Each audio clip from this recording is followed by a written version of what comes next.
Basically, what this plugin does is when you're transferring through multiverse worlds, it basically changes your inventory. So basically on my server, it's a multi-world server, so that's how I know how to do this. So I have a creative world, and I don't want people spawning creative blocks and bringing them back into, let's say, the survival world or the spawn world to sell them. So I have it so when they go into a different world, they get their old inventory back for that world. Alright, so this is how I'm going to be showing you how to do it. This is the download page. I'll be leaving the link into the subscription to this, and I'll just get started on the basics. I have this plugin downloaded, and once you download the jar file and put in your plugins folder, you can get started. But right now I am on a server Minecraft 24/7 host, so I don't have that. I just use my server that I'm running 24/7 on right now, and I'll also leave the IP for that in the description. So here it is. Basically, the groups file just holds all players in a group. Players, just players, worlds, all players that have entered worlds. Those are basically rubbish. What you really want to look at here is the groups. Alright. If my computer loads here.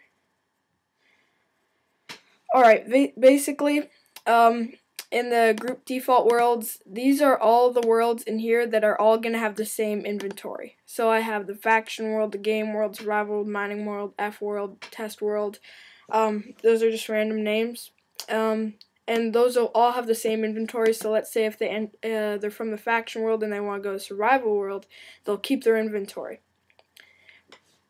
Also, if you don't want, like, as you can see, I have a skyblock world and a creative world here, and they're not in that. That means they have different inventories for that world.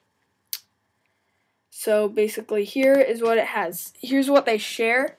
So it all basically means they'll share their hunger, they'll share their game mode, they'll share all of that stuff for the world. But let's just say share inventory. Then they'll only share their inventory. So then if they go from the game world, if they're playing a mini game, and then they go mining in the mining world, maybe their health will change, stuff like that. But I'm just going to set this to all so they all have the same thing. Because it's also better if, let's say, there's an enchanting table you have at spawn and they have enough XP in a different world and they've gained it in that world, they want to go to the enchanting table, and then their XP won't be there when they go to the enchanting table, so it's kind of a rip-off. So I suggest you keep that in all, so if you have a world that you don't want to have in there, then you just don't put it in there.